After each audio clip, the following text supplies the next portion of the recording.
There has been some research, some paper published on sleep apnea, and I'd like now to introduce Mary Birch up to the counter, as we like to call it.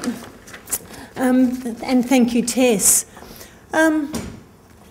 Mary, you've done some research, or you've presented a paper on sleep apnea. Could you talk about that, please? Yes, certainly. Thank you, Jackie. Yes, I'm a registered nurse, and I had been working in nursing and teaching nurses for a couple of decades, and I had a family member with asthma. And I became interested in the Buteyko method, and subsequently I qualified as a Buteyko practitioner in 1999.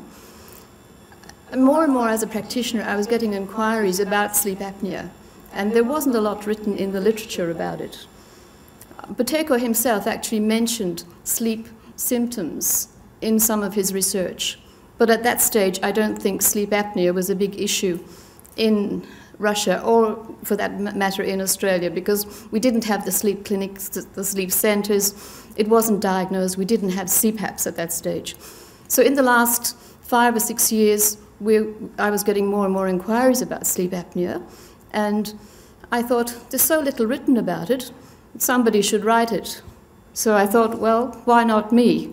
So I started to do some research, looked at some of the evidence, looked at some of the papers that had been written on sleep apnea, and decided to do an article for the Australian Nursing Journal, which they immediately accepted and published a couple of years ago. So now that added to the body of literature on sleep apnea, which I'm very pleased with, and I've had quite a few inquiries about the method from medical professionals. And I like to work with medical professionals and answer their questions. So this is why I wrote the article. There's one part of the article that I really like, and those of you who've done the Buteyko course will have certainly seen this, and that's a flow diagram that Mary developed, which actually explains how over-breathing leads to apnea. And unless the breathing is corrected, the cycle just keeps continuing. So if you do use something like a CPAP machine or a splint, you can certainly get relief of symptoms, but you're not really fixing the fundamental cause.